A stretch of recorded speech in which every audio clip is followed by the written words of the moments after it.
Assalamualaikum warahmatullahi wabarakatuh. Perkenalkan, nama saya Muhammad Cisan Fadilah dengan NPM 24 14 07 10 31 dari kelas TEP A. Di sini saya akan mempresentasikan materi motor bakar 4 tak, bensin dan diesel dari mata kuliah motor bakar dan traktor pertanian yang diampu oleh Bapak Dr. Mareli Telambanua, STP MSc, dan juga Bapak Dr. Sasongko Aji Wibowo, STP MT. Jadi langsung saja. Yang pertama, di sini ada definisi. Motor bakar 4 tak adalah jenis mesin pembakaran dalam yang bekerja dengan 4 langkah atau siklus piston untuk menyelesaikan satu siklus pembakaran penuh. Mesin ini sering digunakan dalam berbagai kendaraan seperti mobil dan sepeda motor, serta mesin stasioner. Setiap langkah atau tak memiliki fungsi yang spesifik dalam proses konversi energi kimia dari bahan bakar menjadi energi mekanis yang bisa menggerakkan mesin.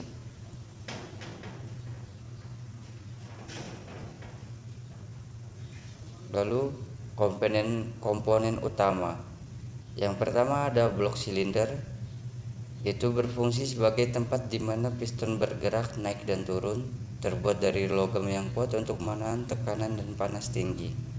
Yang kedua, piston, komponen yang bergerak bolak-balik di dalam silinder untuk mentransfer energi dari pembakaran ke poros engkol. Lalu ada poros engkol atau crankshaft, mengubah gerakan bolak-balik piston menjadi gerakan rotasi yang digunakan untuk memutar roda kendaraan. Lalu ada katup inlet atau katup masuk, katup yang terbuka untuk memungkinkan campuran bahan bakar dan udara masuk ke dalam silinder. Lalu ada katup exhaust atau katup buang, katup yang terbuka untuk mengeluarkan gas buang hasil pembakaran dari dalam silinder. Lalu di sini ada rocker arm, mekanis yang menggerakkan katup buka tutup berdasarkan gerakan rem shaftnya. Lalu ada camshaft, yaitu poros yang mengatur waktu buka tutupnya katup inlet dan exhaust berputar dengan kecepatan setengah dari poros engkol. Lalu ada busur pengapian, fungsi itu menghasilkan percikan listrik untuk menyalakan campuran bahan bakar dan udara di ruang bakar. Lalu ruang bakar itu tempat di mana bahan bakar dan udara bercampur dan terbakar untuk menghasilkan tenaga. Lalu ada piston ring, cincin logam yang dipasang di sekitar piston untuk mencegah kebocoran gas pembakaran dan oli.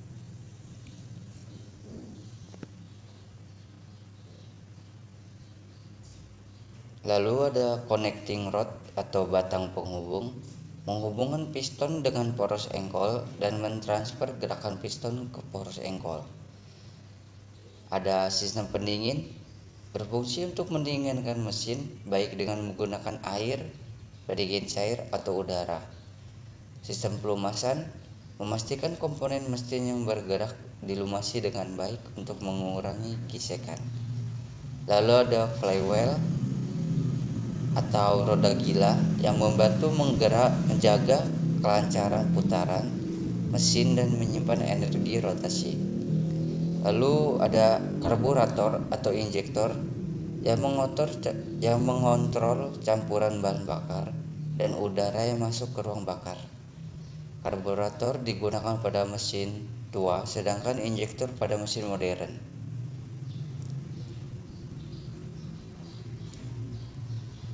Lalu di sini ada prinsip kerja, yaitu yang pertama adalah langkah hisap. Pada langkah ini, piston bergerak dari titik mati atas atau TMA ke titik mati bawah atau TMB. Katup masuk, intake valve, terbuka, sedangkan katup buang, exhaust valve, tertutup. Saat piston bergerak ke bawah, campuran udara dan bakar untuk mesin bensin atau udara saja untuk mesin diesel masuk ke dalam ruang bakar melalui katup masuk karena adanya tekanan rendah yang dihasilkan oleh pergerakan piston. Lalu langkah yang kedua yaitu langkah kompresi. Setelah piston mencapai TMB atau titik mati bawah, piston mulai bergerak kembali ke atas dari TMB ke TMA, dan pada saat ini kedua katup masuk dan buang tertutup.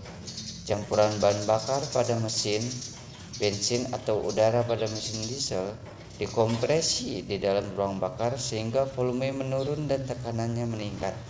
Proses ini sangat penting untuk meningkatkan efisiensi pembakaran.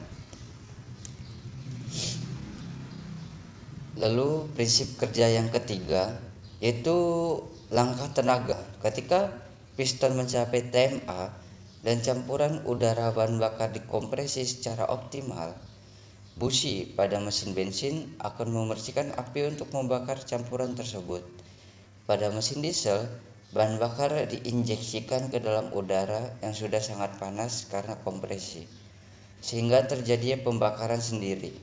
Pembakaran ini menghasilkan ledakan yang mendorong piston turun dari TMA ke TMB dengan kekuatan besar. Inilah yang menghasilkan tenaga yang menggerakkan poros engkol atau crankshaft untuk memutar roda atau komponen mekanis lainnya. Lalu yang keempat yaitu ada langkah buang. Setelah langkah tenaga selesai dan piston mencapai TMB, piston mulai kembali naik dari TMB ke TMA. Pada langkah ini, katup buang terbuka dan katup masuk tetap tertutup. Gas sisa hasil pembakaran didorong keluar melalui katup buang ketika piston bergerak ke atas.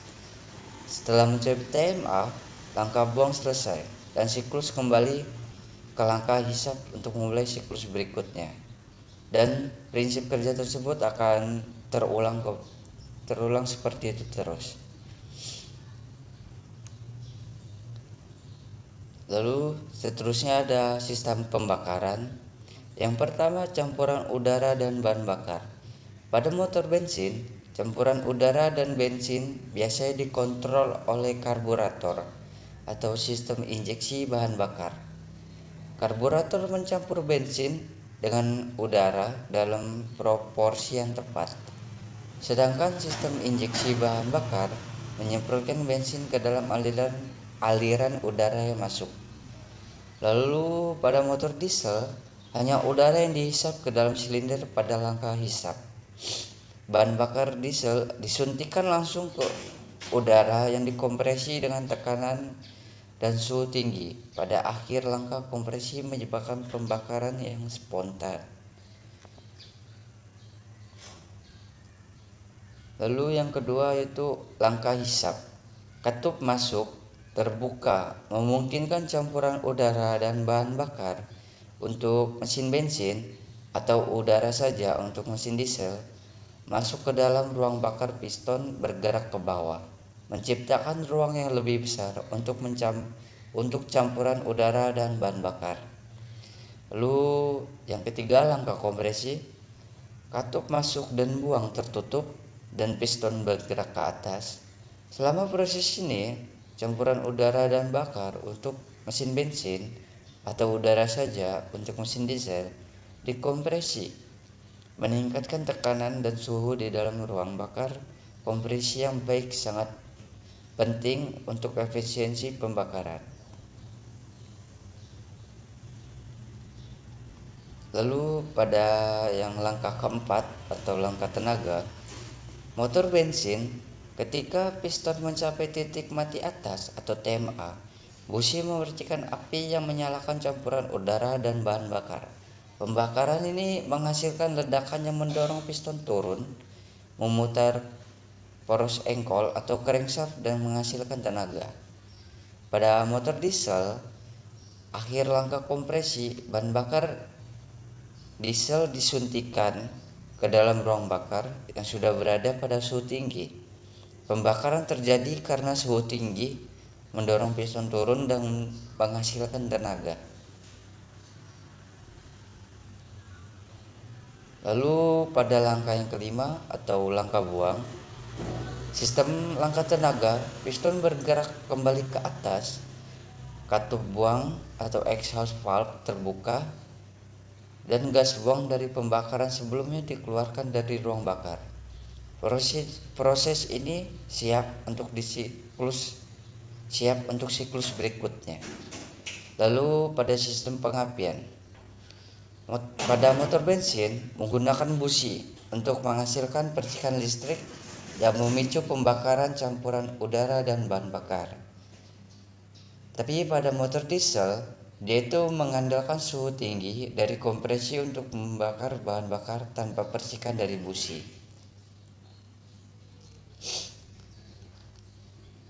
Lalu sistem injeksi. Pada motor bensin modern, sistem injeksi bahan bakar yang lebih canggih digunakan untuk mengontrol aliran bahan bakar dengan presisi. Pada motor diesel, injektor menyemprotkan bahan bakar ke ruang bakar dengan tekanan tinggi. Lalu kontrol emisi. Untuk mengurangi polusi, sistem pengontrol emisi seperti katalis converter digunakan untuk mengurangi gas buang. Gas buang yang berbahaya menjadi zat yang kurang berbahaya. Lalu di sini ada contoh soal untuk perhitungan motor bakar 4 tak bensin. Jadi sebuah motor 4 tak bensin memiliki torsi 100 Nm dan putaran 300 dengan putaran 3000 mpm. Berapa daya yang dihasilkan? Jadi untuk menjawabnya itu menggunakan rumus daya atau P sama dengan torsi dikali dengan putaran. Jadi di sini kita tahu torsinya itu 100 Nm dikali dengan putaran, yang dimana putarannya adalah 3000 rpm. Jadi langsung saja 100 dikali dengan 300 104,16 yang dihasilkan 31.416 watt. Lalu dikonversi menjadi kilowatt, dihasilkan 31,4 kilowatt. Lalu kita lanjut ke definisi motor 4 tak diesel. Motor diesel 4 tak adalah jenis mesin pembakaran dalam yang menggunakan bahan bakar diesel dan beroperasi melalui 4 langkah dalam satu siklus kerja. Langkah hisap, kompresi, usaha, dan buang. Pada langkah hisap, udara masuk ke dalam silinder ketika piston bergerak ke bawah. Selanjutnya, pada langkah kompresi, udara tersebut dimampatkan oleh piston yang bergerak ke atas, menyebabkan suhu udara naik. Ketika suhu udara cukup panas, bahan bakar diesel diinjeksikan ke dalam silinder dan terbakar secara otomatis. Akibat tingginya suhu, pembakaran ini menghasilkan tenaga yang mendorong piston ke bawah, menghasilkan energi mekanik yang digunakan untuk menggerakkan mesin.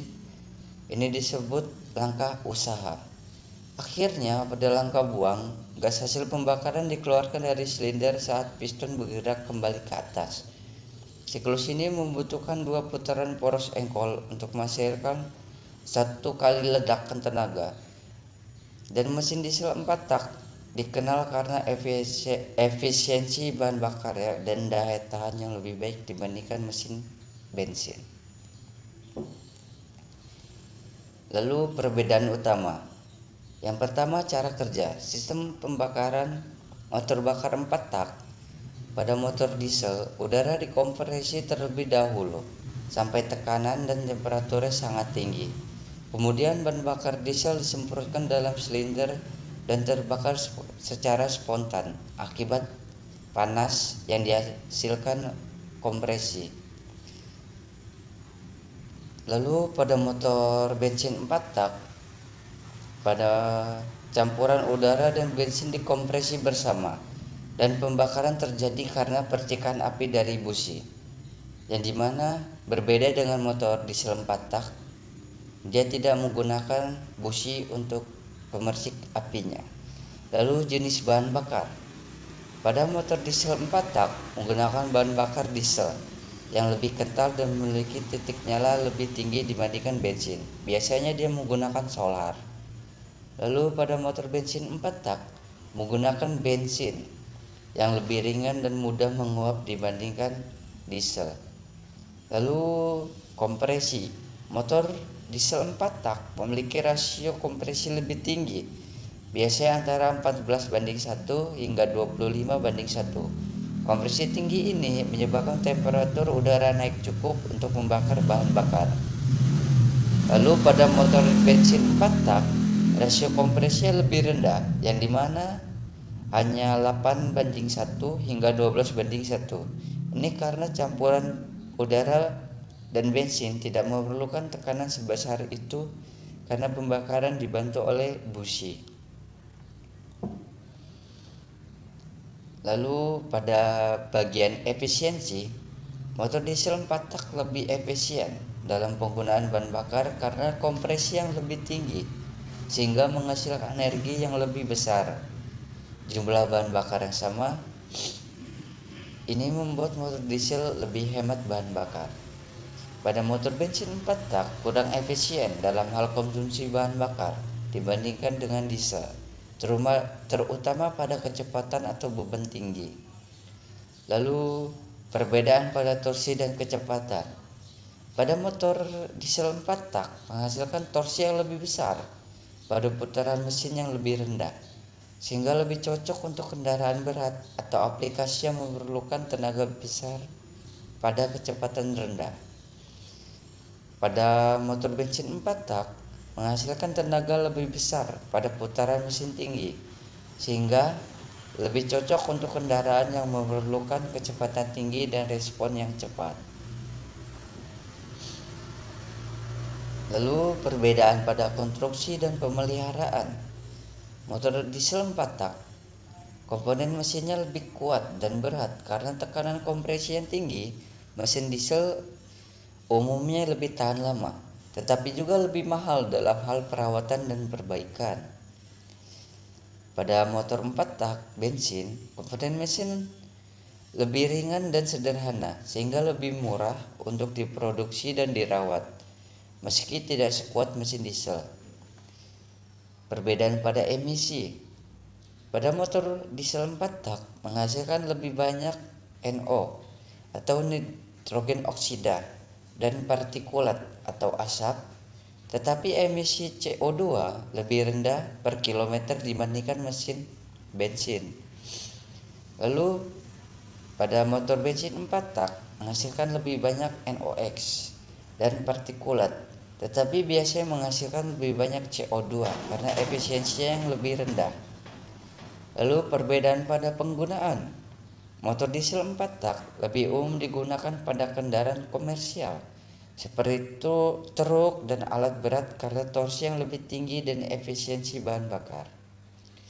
Pada motor bensin 4 tak lebih umum digunakan pada kendaraan penumpang seperti sepeda motor karena ringan dan responsif.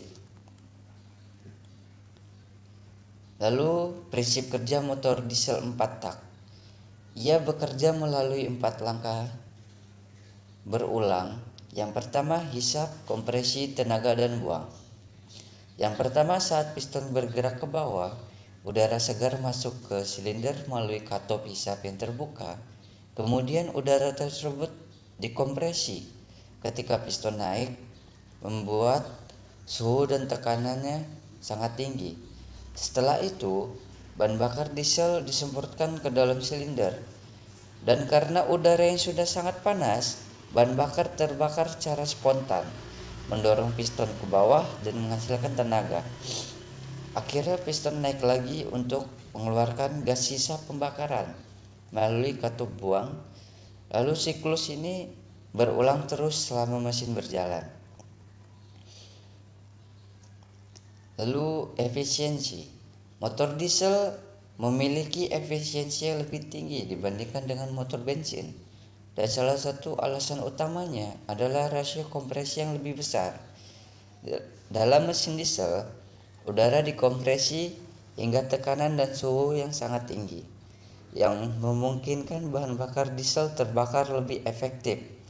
Ketika bahan bakar disemprotkan, proses pembakaran berlangsung lebih lengkap, menghasilkan lebih banyak energi dari jumlah bahan bakar yang sama.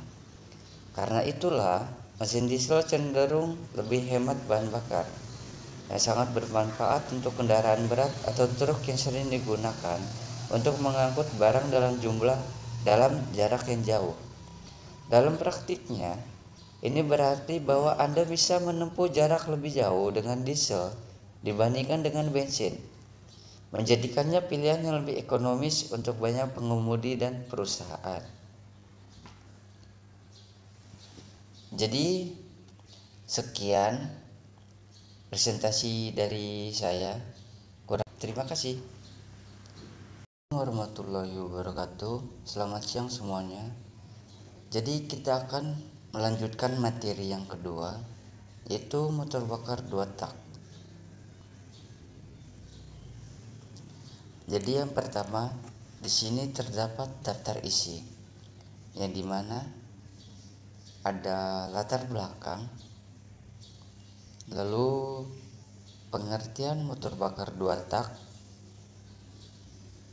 lalu ada juga prinsip kerja motor bakar 2 tak, komponen motor bakar 2 tak, perbedaan mesin motor bakar, lalu ada kekurangan dan kelebihan, dan yang terakhir di sini ada aplikasi mesin motor 2 tak. Jadi untuk yang pertama di sini ada latar belakang, yang dimana motor 2 tak kini semakin jarang ditemui. Memahami prinsip kerja tetap penting dalam dunia otomotif, yang dimana ada beberapa alasan untuk mengapa mempelajari motor bakar 2 tak secara relevan, yaitu dengan adanya evolusi teknologi otomatis, lalu ada prinsip kerja yang unik, keunggulan dan kelemahan, lalu aplikasi di berbagai bidang, dan yang terakhir dasar pemahaman untuk modifikasi.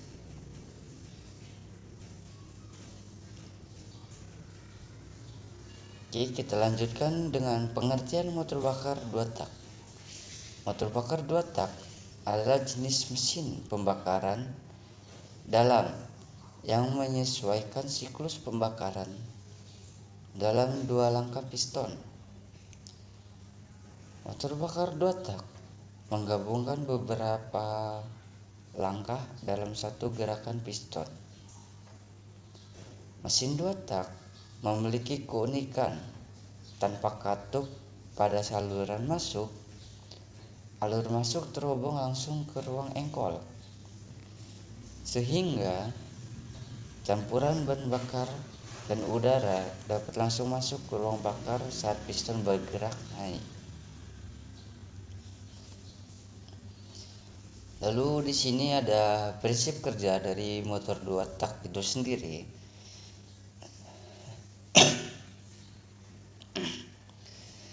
Prinsip kerja motor 2 tak secara sederhana adalah menghasilkan tenaga putar dengan menuliskan siklus pembakaran dalam 2 langkah piston. Jadi pada motor 2 tak ini berbeda dengan motor 4 tak, yang dimana pada motor 2 tak hanya memerlukan siklus pembakaran 2 langkah piston, ya dimana pada motor 4 tak tadi kita membutuhkan 4 langkah piston. Oke, lanjut. Langkah kompresi dan langkah pembakaran.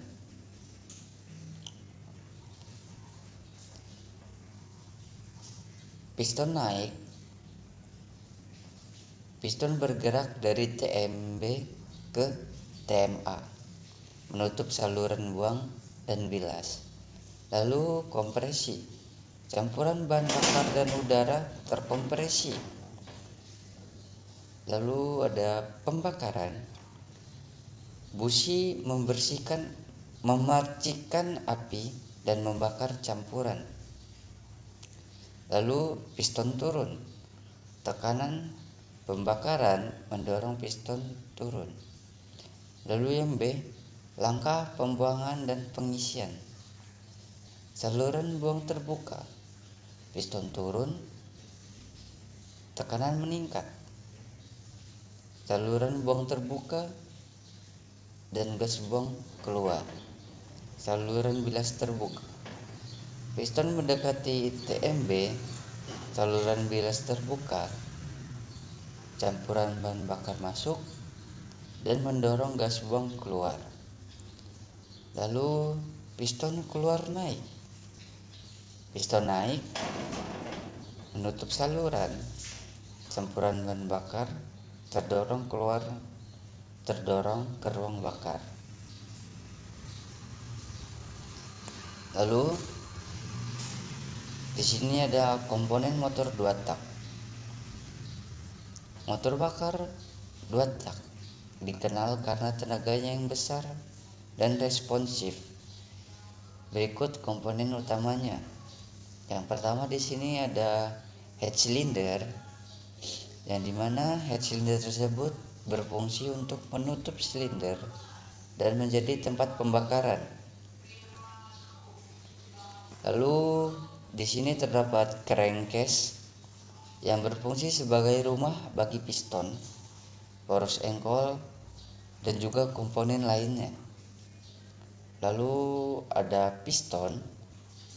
Piston tersebut berfungsi bergerak naik turun di silinder, berperan dalam pembakaran dan mengeluarkan gas buang.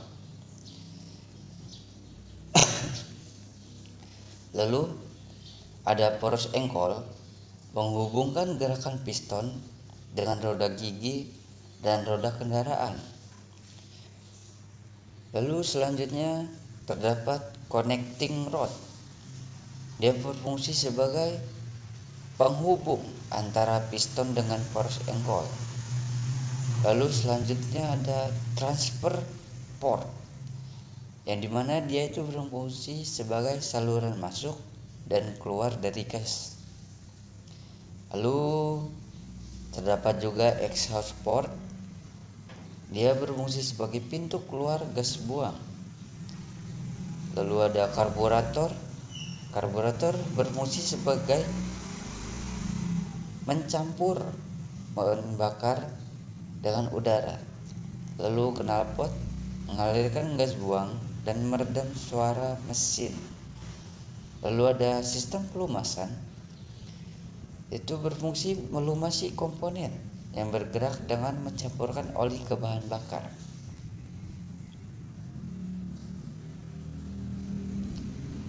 Lalu di sini ada 3 contoh dari komponen motor bakar 2 tak tersebut. Yang di sebelah kiri, paling kiri, yaitu terdapat gambar dari karburator. Lalu yang di tengah itu adalah gambar dari poros engkol. Dan yang paling kanan itu adalah gambar dari piston. Lalu di sini ada perbedaan mesin motor bakar 2 tak dan juga 4 tak. Yang pertama, langkah kerja dan siklus pembakaran. Pada mesin 2 tak, 2 langkah piston, yaitu hisap, buang, kompresi, pembakaran dalam satu putaran poros engkol. Saluran masuk atau buang di dinding silinder, pembilasan di TMB. Lalu pada langkah kerja di mesin 4 tak, dia memerlukan 4 langkah piston, yang dimana hisap, kompresi, usaha, dan buang. Dalam 2 putaran poros engkol, katup hisap atau buang di kepala silinder mengatur aliran udara atau gas buang. Yang selanjutnya, perbedaan mesin motor bakar pada komponen mesinnya. Pada mesin 2 tak, desainnya lebih sederhana, tanpa katup, komponen lebih sedikit. Oli samping dicampur ke dalam bahan bakar. Pada mesin 4 tak, komponennya lebih kompleks. Katup, pelumasan terpisah, pendingin canggih, dan oli mesin yang terpisah. Lalu perbedaan pada penggunaan oli. Pada mesin 2 tak, oli samping dicampur bahan bakar, pelumas atau pendingin, emisi gas buangnya tinggi. Sedangkan pada mesin 4 tak, oli mesinnya terpisah, sistem pelumasan terpisah, emisi gas buangnya rendah, dan kinerja lebih baik.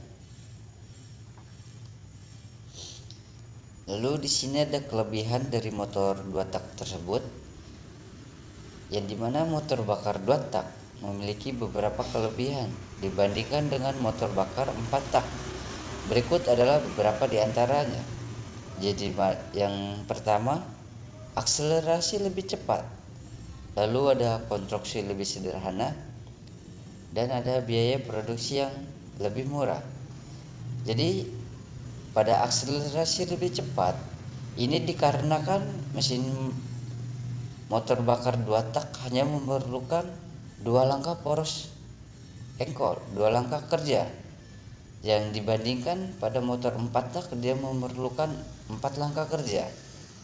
Jadi pada motor 2 tak ini memiliki akselerasi yang lebih cepat dibandingkan pada motor 4 tak. Lalu pada konstruksi lebih sederhana, yang dimana motor 2 tak ini konstruksinya lebih sederhana dibandingkan motor 4 tak. Yang dimana motor 2 tak ini tidak ada katup. Yang di motor 4 tak itu terdapat katup. Lalu biaya produksi lebih murah, karena pada komponen motor 2 tak ini lebih sedikit dibandingkan pada motor 4 tak. Sekarang adalah kekurangan motor bakar 2 tak. Tadi kita sudah membahas kelebihan. Sekarang kita akan membahas dari kekurangannya. Yang pertama, konsumsi bahan bakar lebih tinggi. Lalu ada emisi gas buang lebih tinggi. Lalu ada usia pakai komponen lebih singkat, perawatannya lebih rumit, dan suara lebih keras dan juga kasar. Jadi konsumsi bahan bakar lebih tinggi karena motor bakar 2 tak ini hanya memerlukan 2 langkah kerja, yang dimana dia lebih cepat dalam mengkonsumsi bahan bakar. Emisi gas buang yang lebih tinggi karena pada proses pembakarannya motor bakar 2 tak ini tidak sebagus motor bakar 4 tak. Usia pakai komponennya lebih singkat dan perawatannya lebih rumit. Lalu lanjut, di sini terdapat aplikasi motor bakar 2 tak. Berikut beberapa aplikasi mesin motor 2 tak. Yang pertama, terdapat pada sepeda motor. Sebagai contoh, motor 2 tak yang terkenal di Indonesia adalah Yamaha RX King. Lalu ada Suzuki Satria Gen 1 dan Gen 2, dan juga ada Ninja RR. Jadi di sini terdapat contoh gambar dari motor RX King tersebut. Lalu terdapat juga perahu motor, mesin pemotong rumput, mesin gergaji, dan mesin pompa air. Di situ terdapat gambar dari contoh mesin pemotong rumput. Jadi motor bakar 2 tak ini masih cukup banyak digunakan pada mesin-mesin yang untuk sekarang. Lalu lanjut. Baik, di sini ada contoh soalnya. Sebuah motor 2 tak memiliki torsi 10 Nm. dan daya 25 kW. Berapa putaran mesin? Jadi kita akan jawab daya atau P sama dengan torsi T dikali dengan putaran. Putaran sama dengan N sama dengan P dikali 60 dibagi dengan 2pi dikali T. Lalu yang dimana tadi dayanya ada 25 kW, kita ubah menjadi watt, kita konversikan. Terdapatlah 25.000 dikali dengan 60 dibagi dengan 2pi atau 2 dikali 3,14 dikali dengan T, yaitu 80. Jadi kita dapatkan putaran mesinnya adalah 2984 rpm.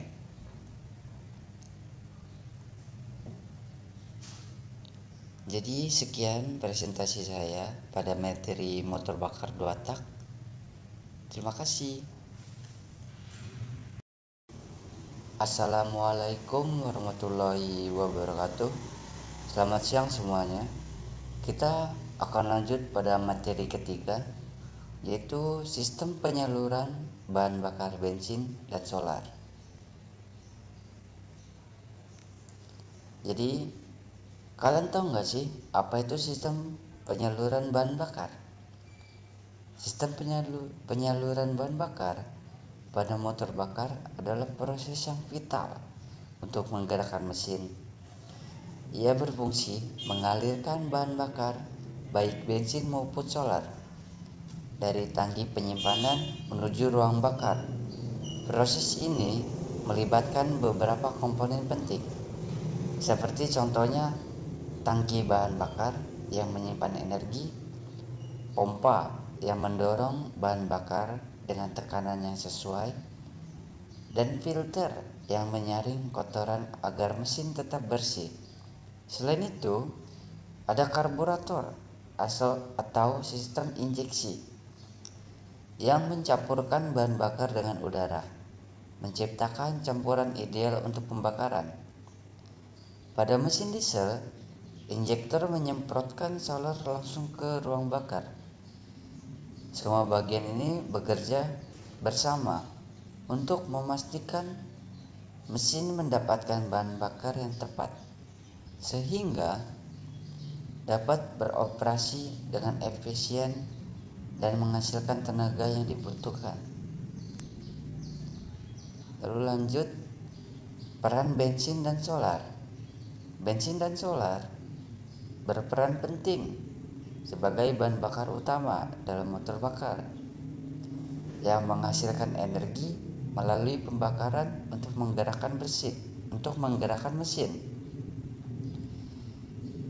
Bensin digunakan pada mesin dengan sistem pengapian busi, di mana campuran udara dan bensin dibakar secara cepat, menghasilkan akselerasi lebih cepat dan operasi yang halus. Cocok untuk kendaraan ringan seperti mobil dan sepeda motor. Solar digunakan pada mesin diesel yang bekerja dengan kompresi tinggi tanpa busi. Solar terbakar lebih lambat namun menghasilkan torsi lebih besar, membuat mesin diesel lebih efisien dan tahan lama. Cocok untuk kendaraan berat seperti truk dan bus. Oke, selanjutnya di sini terdapat mesin bensin dan solar. Ada contoh mesin bensin di sebelah kiri dan juga ada contoh dari mesin solar, yaitu di sebelah kanan. Lanjut. Di sini terdapat penyaluran bahan bakar. Pada mesin bensin, sistem penyaluran bahan bakar bensin pada mesin bensin terdiri dari beberapa bagian penting yang bekerja sama. Yang pertama, bensin disimpan di dalam tangki kendaraan siap untuk digunakan. Ketika mesin dihidupkan, pompa bahan bakar menarik bensin dari tangki dan mengalirkannya melalui filter untuk memastikan tidak ada kotoran yang masuk. Setelah bersih, bensin dicampurkan dengan udara di karburator atau sistem injeksi sebelum masuk ke ruang bakar sebagai campuran uap. Saat campuran ini mencapai ruang bakar, busi menyala dan memicu pembakaran yang kemudian menghasilkan energi untuk mendorong piston dan menggerakkan kendaraan. Semua proses ini berlangsung dengan harmonis dan membuat kendaraan Anda bisa melaju dengan lancar. Lalu pada mesin solar, sistem penyaluran bahan bakar pada mesin solar memiliki cara kerja yang khas. Pertama, solar disimpan di tangki dan dipompa dengan tekanan tinggi ke filter untuk memastikan tidak ada kotoran yang masuk. Setelah bersih, solar mengalir ke injektor yang menyemprotkan bahan bakar langsung ke ruang bakar. Disinilah keunikan mesin diesel. Terlihat udara dikompresi hingga sangat panas dan solar yang disemprotkan terbakar secara spontan tanpa bantuan busi. Proses ini memungkinkan mesin diesel bekerja dengan efisien, memanfaatkan prinsip pembakaran tekanan tinggi untuk menghasilkan tenaga yang kuat dan andal. Bagaimana bahan bakar bensin disalurkan? Pada sistem penyaluran bahan bakar bensin pada motor bekerja dengan cara yang menarik bahan bakar dari tangki melalui pipa hisap bahan bakar, kemudian disaring untuk menghilangkan kotoran dan dialirkan ke karburator atau injektor. Di dalam karburator, bahan bakar bercampur dengan udara membentuk campuran yang mudah terbakar. Sedangkan pada sistem injeksi, bahan bakar disemprotkan langsung ke ruang bakar dalam bentuk kabut halus. Campuran udara dan bahan bakar ini kemudian dibakar di dalam ruang bakar mesin untuk menghasilkan tenaga.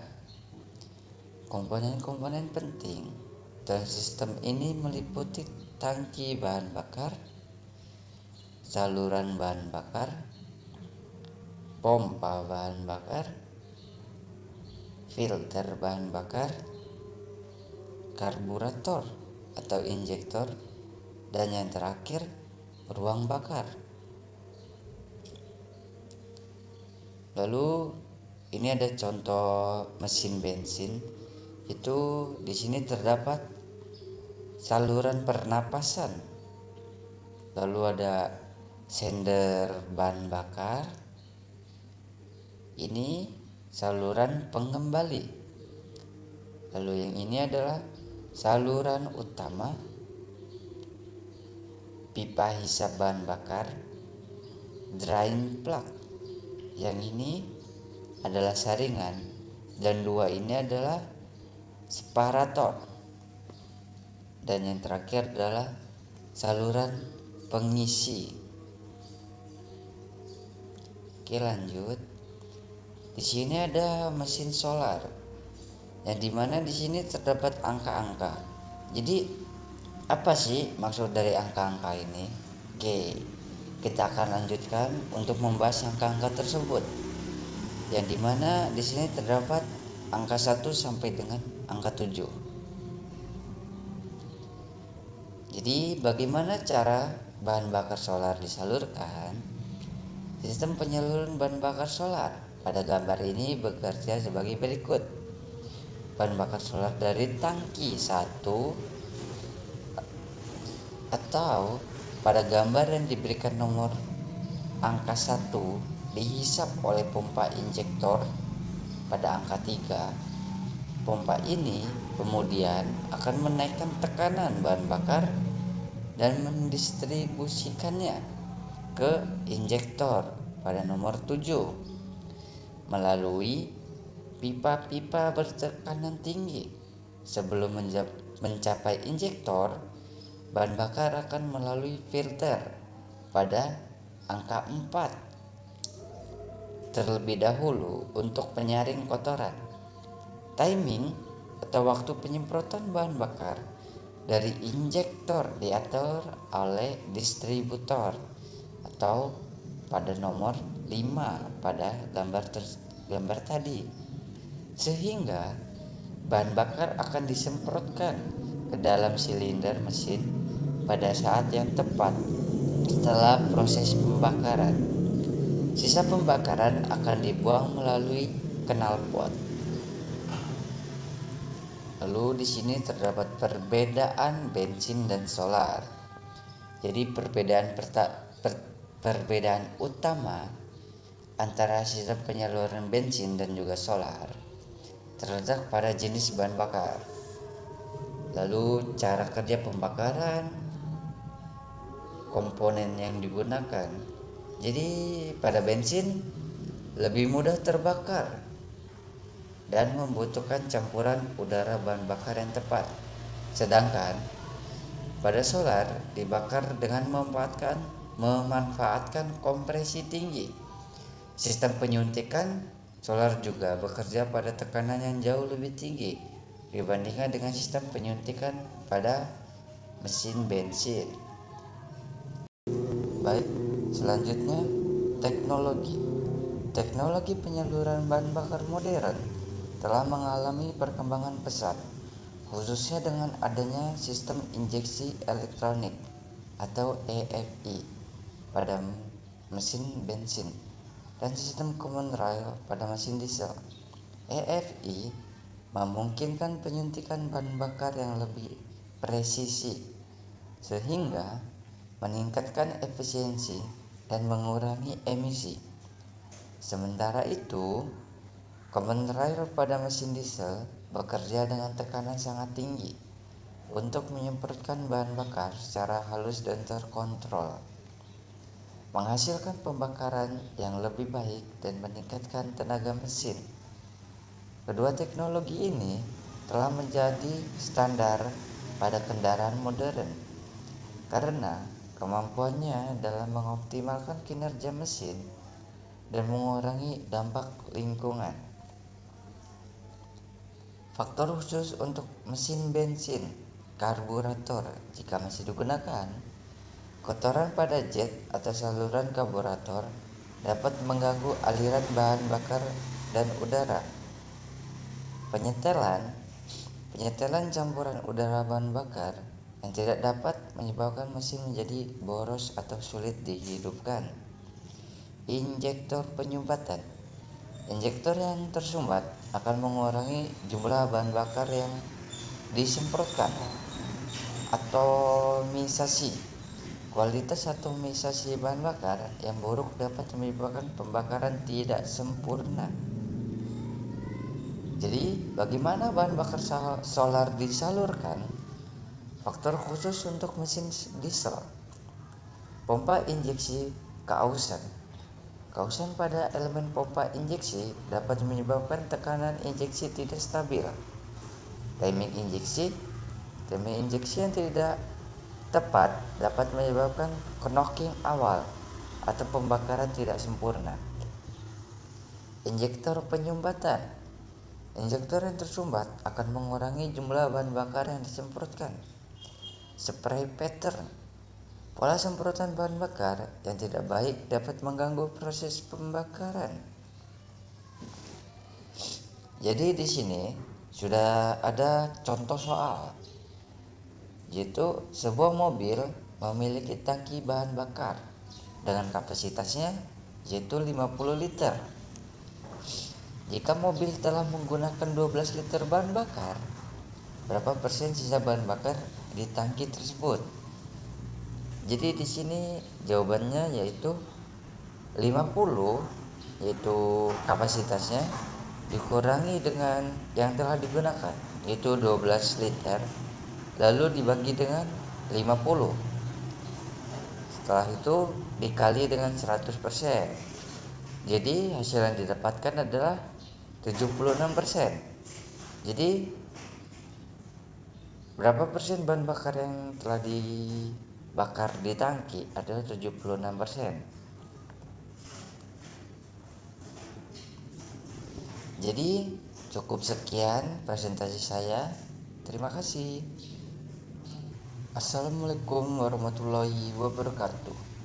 Kita lanjut ke materi selanjutnya, yaitu adalah sistem pelumasan dan pendinginan. Jadi di sini sebagai pengantar dari materi tersebut, motor bakar dalam membutuhkan dua sistem penting agar dapat bekerja dengan efisien. Yang pertama adalah sistem pelumasan dan yang kedua adalah sistem pendinginan. Kedua sistem ini berfungsi menjaga performa mesin agar tidak cepat haus dan panas. Tanpa sistem tersebut, mesin akan cepat rusak atau bahkan macet. Sistem pelumasan. Jadi sistem pelumasan adalah sistem yang berfungsi memberikan oli ke seluruh bagian mesin yang bergerak agar gesekan berkurang. Jadi tujuan utama dari sistem pelumasan adalah yang pertama, mengurangi kehausan antar komponen. Yang kedua, mengurangi panas akibat gesekan. Dan yang ketiga, menjaga kebersihan bagian dalam mesin. Dan yang keempat adalah mencegah karat dan korosi. Lalu lanjut ke jenis sistem pelumasan. Jadi di sini ada 3 jenis. Yang pertama adalah pelumasan percikan atau splash system. Oli dipercikan ke komponen mesin, umumnya digunakan pada mesin kecil. Yang kedua ada pelumasan tekanan atau pressure system.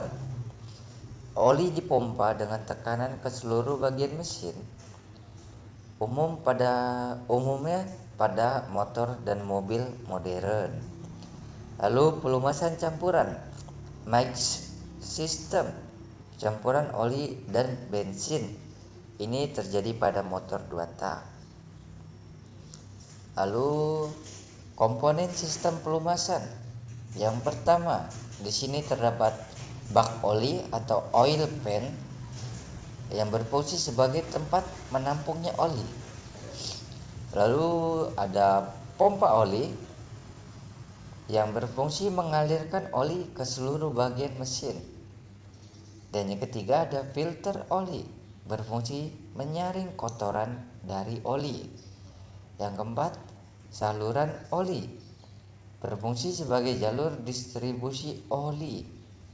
Yang kelima, yaitu pressure relay valve, berfungsi sebagai penjaga atau menjaga tekanan oli tetap stabil.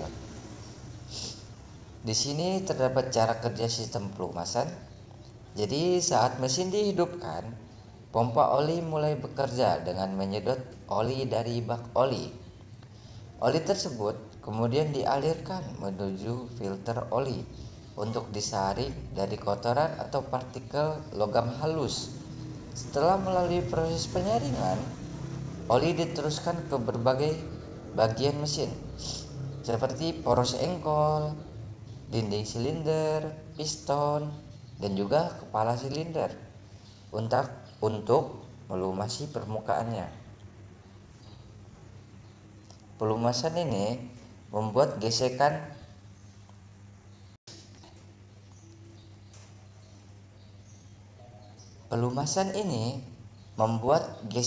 antar komponen berkurang sehingga mesin bekerja lebih halus dan tidak cepat aus. Setelah melumasi bagian-bagian tersebut, oli akan kembali mengalir ke bak oli untuk digunakan menjadi dalam siklus berikutnya selama mesin masih beroperasi. Lalu kita lanjut ke kelebihan dan kekurangan sistem pelumasan. Sistem pelumasan memiliki banyak kelebihan. Di antaranya mampu mengurangi gesekan dan kehausan antar komponen mesin sehingga umur mesin menjadi lebih panjang. Selain itu, sistem ini juga membantu mengurangi panas akibat gesekan dan menjaga kebersihan bagian dalam mesin dari kotoran. Namun, sistem pelumasan juga memiliki kekurangan seperti memerlukan perawatan rutin berupa penggantian oli dan filter secara berkala. Dan jika terjadi kebocoran atau tekanan oli tidak stabil, mesin dapat mengalami kerusakan serius karena kekurangan pelumasan yang memadai. Di sini ada gambar dari komponen sistem pelumasan. Lalu kita lanjut saja ke dalam sistem pendinginan. Sistem pendinginan adalah sistem yang berfungsi menjaga suhu mesin agar tetap berada pada kondisi kerja ideal, yaitu sekitar 80 hingga 90 derajat Celcius. Saat mesin bekerja, terjadi pembakaran bahan bakar yang menghasilkan panas tinggi. Jika panas yang tidak dikendalikan, maka komponen mesin bisa mengalami pemuaian berlebihan, kehausan, bahkan kerusakan permanen. Dengan adanya sistem pendinginan, suhu mesin dapat dikontrol agar tetap stabil, sehingga oli pelumas tidak cepat rusak dan proses pembakaran tetap efisien. Sistem ini menjadi salah satu faktor penting untuk menjaga kinerja mesin tetap optimal dan tahan lama. Lalu di sini terdapat jenis sistem pendingin. Ada dua. Yang pertama, pendinginan udara atau air cooling.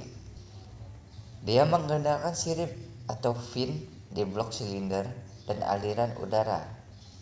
Umumnya digunakan pada motor kecil. Yang kedua, ada pendinginan cairan atau liquid cooling, menggunakan air radiator dan kipas untuk menjaga suhu mesin. Umumnya digunakan pada mobil dan mobil modern. Lalu di sini ada komponen sistem pendinginan cair. Yang pertama yaitu radiator. Dia berfungsi untuk menurunkan suhu air pendingin. Lalu ada water pump, berfungsi memompa air ke seluruh sistem. Yaitu selanjutnya ada termostat, mengatur suhu kerja mesin. Ada kipas radiator, membantu pendinginan saat udara kurang. Lalu ada selang dan saluran air, berfungsi menghubungkan seluruh komponen. Baik, selanjutnya kita lanjutkan ke cara kerja sistem pendinginan cair. Saat mesin dihidupkan, pompa air atau water pump akan mulai memutar cairan pendingin dari radiator menuju blok silinder. Cairan pendingin tersebut mengalir melalui saluran di sekitar silinder dan kepala mesin untuk menyerap panas hasil pembakaran. Setelah menyerap panas, cairan akan dialirkan kembali ke radiator. Di dalam radiator, panas dilepaskan ke udara dengan bantuan sirip pendingin dan kipas radiator. Setelah suhu cairan turun, cairan pendingin kembali dipompa menuju mesin. Dan proses ini berlangsung terus-menerus selama mesin hidup. Dengan cara kerja ini, suhu mesin dapat dijaga tetap stabil sehingga performa mesin tetap optimal dan tidak mengalami overheating. Selanjutnya, Kelebihan dan kekurangan sistem pendinginan cair. Sistem pendinginan memiliki kelebihan utama, yaitu mampu menjaga suhu mesin agar tetap stabil dalam berbagai kondisi kerja. Dengan suhu yang stabil, performa mesin menjadi lebih maksimal, pembakaran lebih efisien, dan umur komponen mesin menjadi lebih panjang. Namun, sistem pendinginan juga memiliki kekurangan, terutama pada sistem cair yang memerlukan perawatan lebih rumit. Jika radiator bocor, kipas tidak berfungsi, atau air pendingin habis, mesin bisa cepat panas dan mengalami kerusakan serius. Oleh karena itu, pemeriksaan rutin terhadap kondisi radiator, selang, dan cairan pendingin sangat diperlukan agar sistem tetap bekerja dengan baik. Di sini terdapat gambar komponen sistem pendinginan. Di sini terdapat water jacket. Ini pada 4 ini adalah water jacket. Lalu ini ada belt, ada fan radiator atau kipas radiator, dan ini adalah bagian komponen radiator. Lalu di sini terdapat selang radiator 1 dan 2, ini adalah selang radiator. Lalu di sini terdapat termostat dan juga ada water pump. Oke, kita lanjut. Perawatan sistem pelumasan dan pendinginan. Perawatan sistem pelumasan dan pendinginan harus dilakukan secara rutin agar mesin tetap dalam kondisi prima. Pada sistem pelumasan, oli harus diperiksa dan diganti sesuai jadwal, serta filter oli dibersihkan atau diganti bila kotor. Sementara itu, pada sistem pendinginan, air radiator harus selalu dicek dan diisi bila berkurang, dan selang-selang diperiksa dari kebocoran. Radiator juga perlu dibersihkan dari kotoran atau kerak yang dapat menghambat sirkulasi air.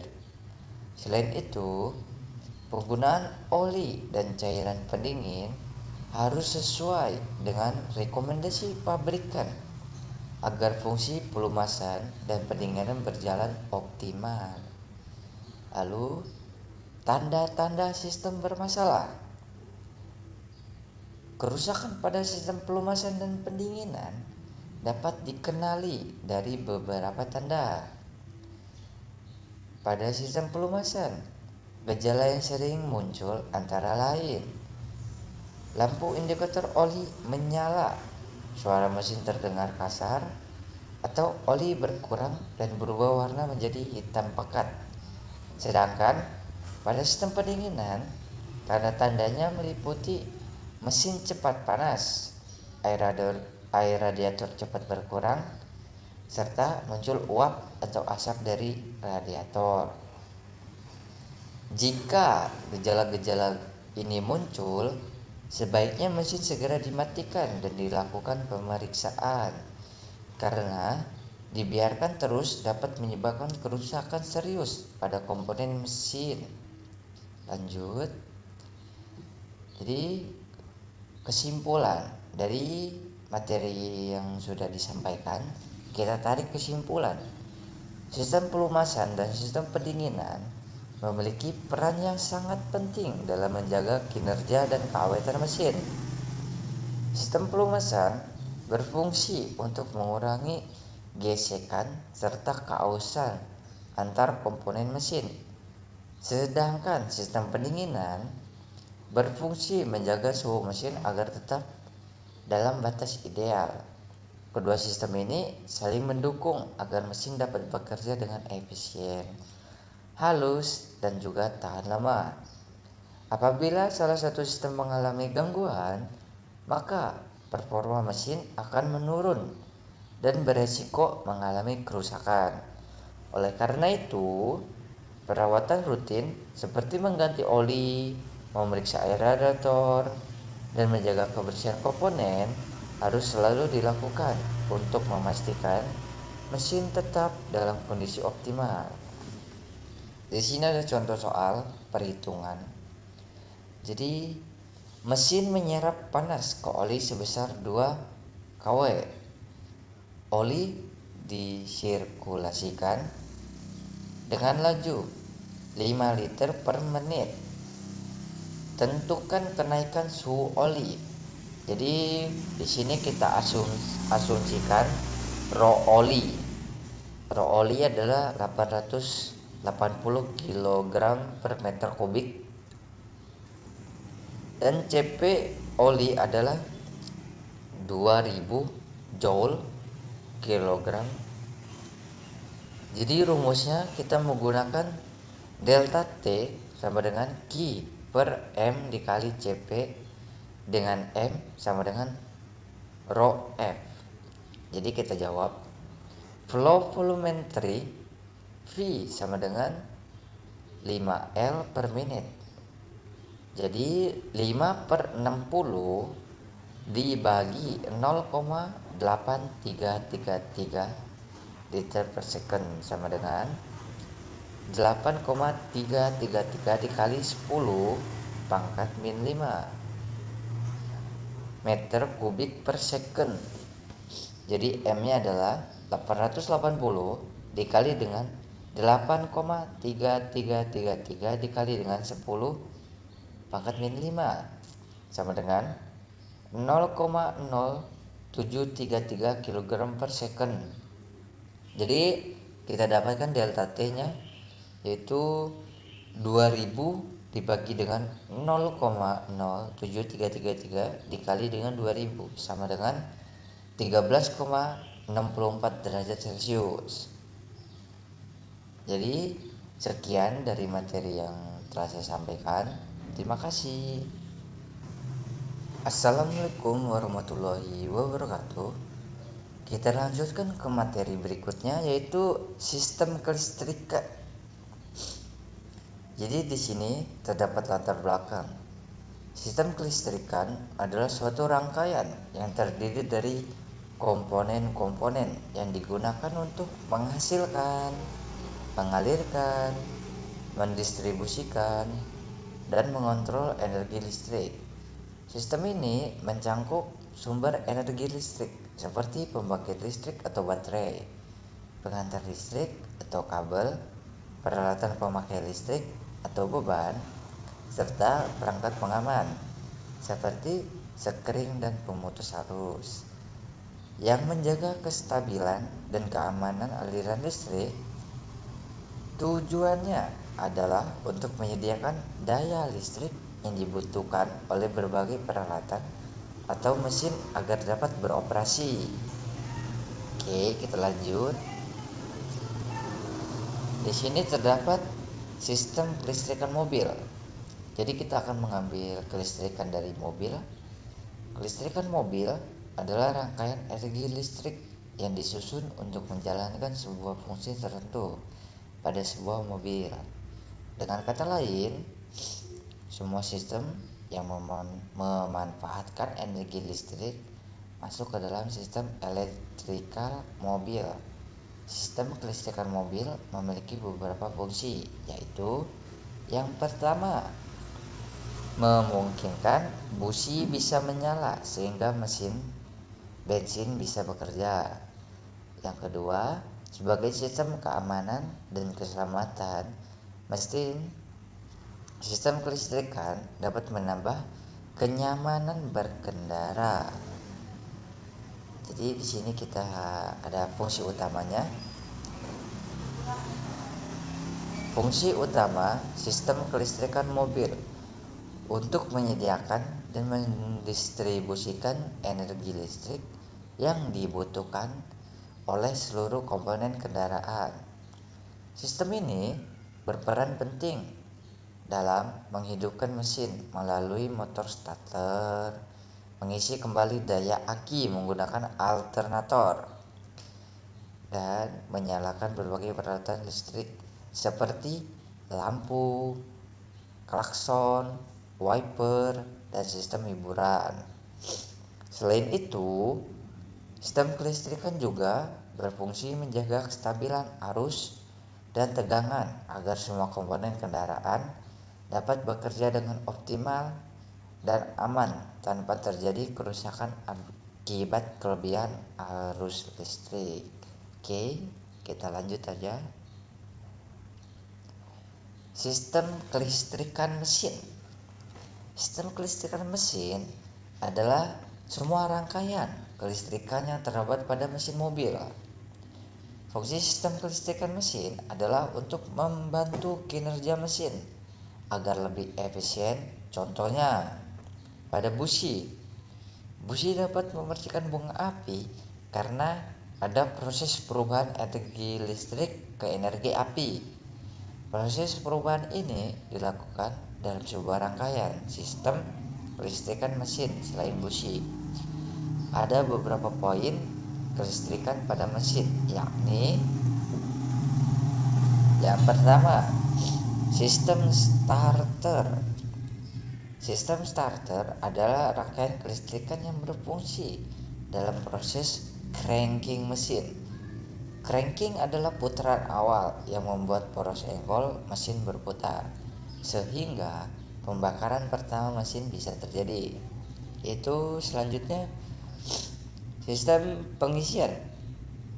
Sistem pengisian adalah rangkaian kelistrikan yang menyediakan suplai arus listrik untuk sistem kelistrikan mobil. Sistem pengisian mengubah sebagian putaran mesin menjadi energi listrik melalui sebuah dinamo, sehingga kebutuhan listrik mobil selalu tersedia. Lalu sistem pengapian. Sistem pengapian adalah skema kelistrikan untuk membuat busi mengeluarkan percikan api.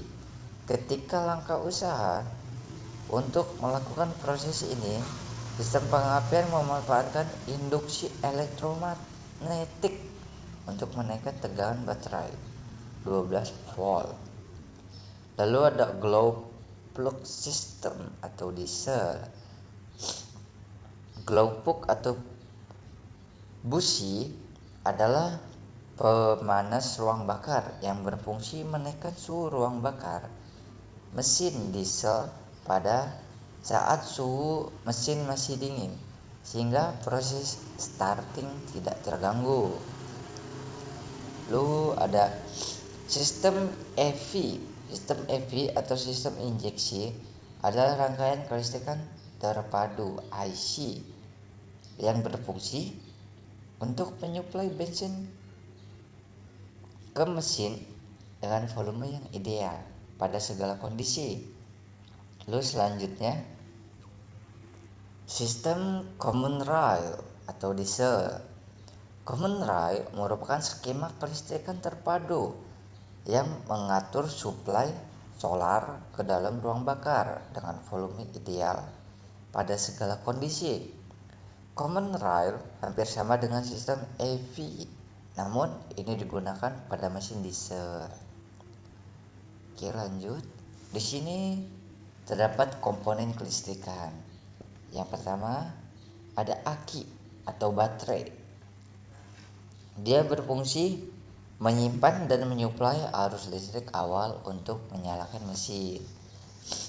Lalu selanjutnya ada alternator. Dia berfungsi sebagai menghasilkan listrik saat mesin hidup dan mengisi ulang aki.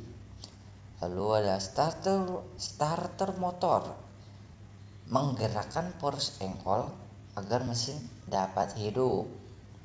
Lalu kunci kontak atau ignition switch, menghubungkan dan memutus arus listrik ke berbagai sistem.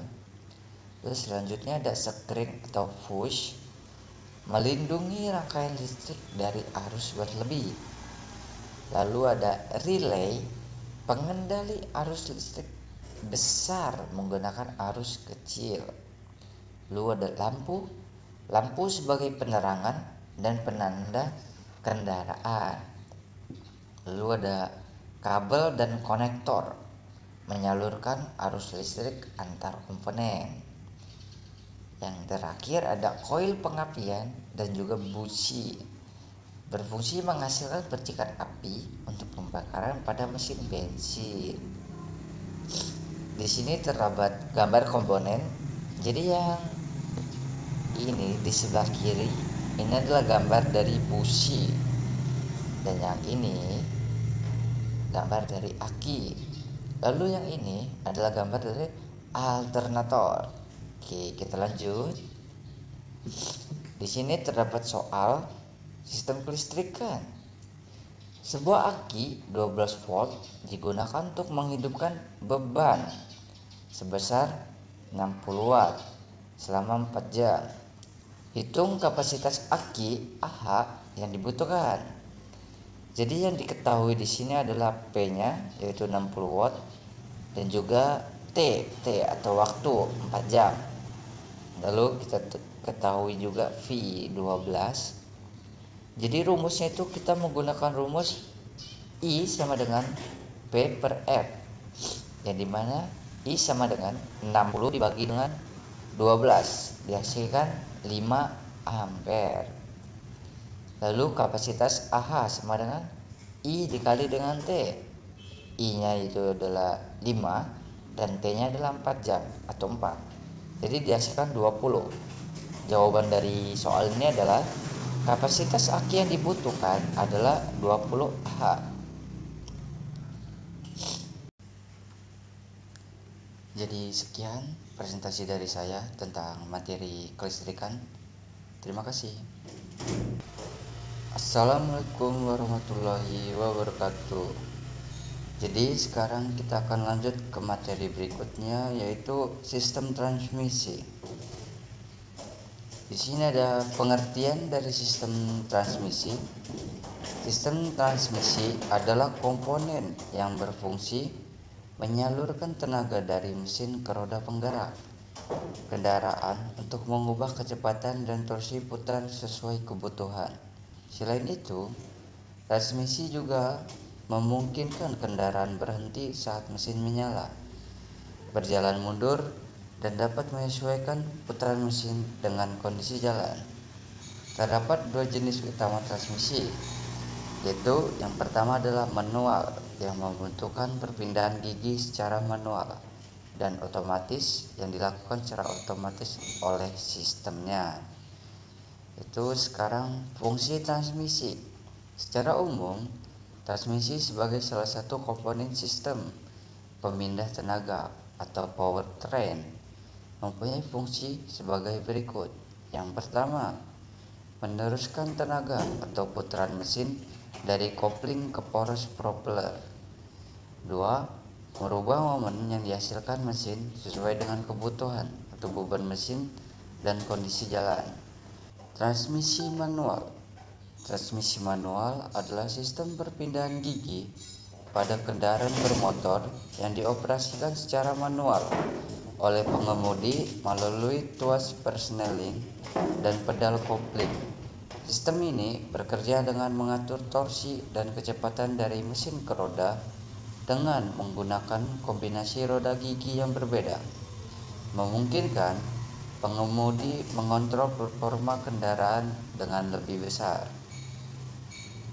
Lalu di sini terdapat gambar dari komponen transmisi manual. Bisa dilihat di situ ada output shaft, counter shaft, input shaft, dan selector. Oke, kita lanjut. Komponen utama transmisi manual. Yang pertama, gigi transmisi. Berfungsi sebagai roda gigi yang memiliki ukuran berbeda-beda untuk menghasilkan rasio torsi dan kecepatan yang berbeda sesuai kebutuhan kendaraan. Lalu gigi penyesuaian. Komponen yang bekerja menyamakan kecepatan putaran gigi yang dihubungkan sehingga perpindahan gigi menjadi lebih halus dan tidak menimbulkan suara keras. Lalu ada garpu pemindah. Berfungsi untuk menggeser atau memindahkan gigi penyesuai, ring, dan hub shelf untuk memasukkan gigi tertentu. Lalu ada tuas persneling atau gear shift lever, tuas yang dioperasikan oleh pengemudi untuk memilih dan memindahkan gigi. Lalu ada porous output atau output shaft, berfungsi untuk menyalurkan tenaga putar dari gigi yang dipilih ke drive line, misalnya gardan. Lalu ada bak transmisi atau transmission case, wadah pelindung yang menampung semua komponen transmisi termasuk oli transmisi. Lalu ada tuas penghubung atau shift linkage, menghubungkan tuas persneling dengan garpu pemindah. Lalu prinsip kerja transmisi manual. Transmisi manual bekerja dengan mengandalkan rasio roda gigi yang diubah oleh pengemudi menggunakan tuas persneling dan pedal kopling. Pedal kopling berfungsi untuk memutus atau menghubungkan tenaga dari mesin ke transmisi. Sementara tuas persneling digunakan untuk memilih gigi yang tepat guna mengubah rasio untuk menyesuaikan torsi dan kecepatan sesuai kebutuhan, seperti saat menanjak atau melaju di jalan yang lurus. Kelebihan transmisi manual: kontrol penuh. Pengemudi memiliki kendali penuh atas perpindahan gigi, tenaga, dan kecepatan yang sangat berguna dalam kondisi berkendara sulit atau saat ingin memaksimalkan performa. Lebih irit bahan bakar. Dengan penggunaan yang tepat, transmisi manual bisa lebih hemat bahan bakar karena pengemudi dapat mengatur perpindahan gigi sesuai kebutuhan. Lalu biaya perawatan lebih murah. Secara umum, biaya perawatan komponen transmisi manual cenderung lebih terjangkau dan lebih mudah diperbaiki dibandingkan transmisi otomatis. Harga beli lebih murah. Kendaraan dengan transmisi manual biasanya memiliki harga beli yang lebih rendah dibandingkan varian otomatisnya. Lalu sekarang kekurangan transmisi manual. Yang pertama, melelahkan. Mengemudi dengan transmisi manual bisa sangat melelahkan, terutama saat berkendara dalam kemacetan. Karena pengemudi harus terus-menerus mengoperasikan kopling dan persneling, membutuhkan keterampilan. Pengoperasian transmisi manual memerlukan keterampilan khusus, terutama untuk pengemudi pemula yang perlu menghafal koordinasi antara pedal gas, kopling, dan rem. Kurang nyaman saat macet. Kondisi lalu lintas yang padat dan macet membuat transmisi manual kurang praktis dan nyaman digunakan. Transmisi otomatis atau matic.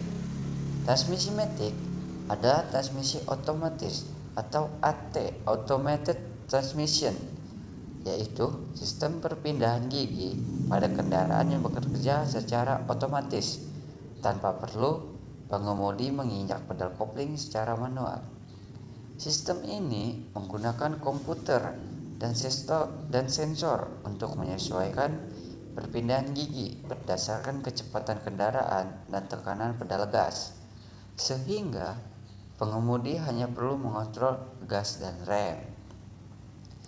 Di sini terdapat gambar dari komponen transmisi otomatis. Oke, kita lanjut. Komponen utama transmisi otomatis. Yang pertama ada torque converter, menggantikan fungsi kopling manual. Komponen ini menyalurkan tenaga dari mesin ke transmisi dan memungkinkan kendaraan berhenti tanpa mematikan mesin. Lalu ada planetary gear set, rangkaian roda gigi yang merupakan inti dari transmisi otomatis. Fungsinya untuk menghasilkan berbagai rasio gigi atau perbandingan gigi yang memungkinkan kendaraan bergerak dengan kecepatan dan tenaga yang berbeda-beda. Lalu ada sistem hidrolik. Sistem ini menggunakan tekanan dari oli transmisi untuk mengontrol perpindahan gigi. Oli kanan akan mengaktifkan komponen-komponen lain seperti kopling dan pita rem. Automatic Transmission Fluid atau ATF, oli khusus untuk transmisi otomatis yang memiliki banyak fungsi.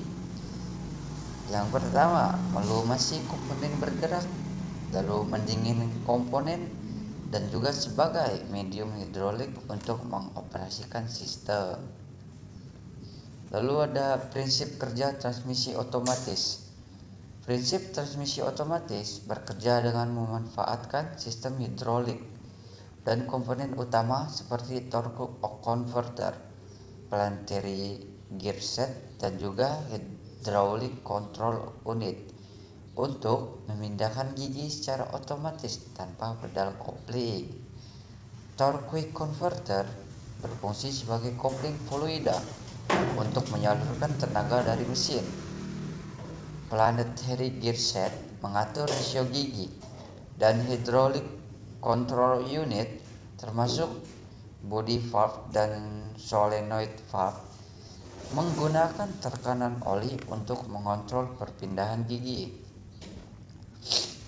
Lalu kelebihan transmisi manual, lebih nyaman dan mudah dikendarai. Jadi dia tidak perlu mengoperasikan pedal kopling sehingga mengurangi kelelahan pengemudi, terutama pada lalu lintas padat atau perjalanan jauh. Lalu lebih baik di lalu lintas padat, sangat membantu saat terjebak macet atau harus berhenti dan berjalan terus-menerus karena tidak perlu repot mengganti gigi dan menginjak kopling. Cocok untuk pengemudi pemula. Pengoperasiannya lebih sederhana dan tidak membutuhkan keahlian untuk mengelola pedal kopling, rem, dan gas secara bersamaan.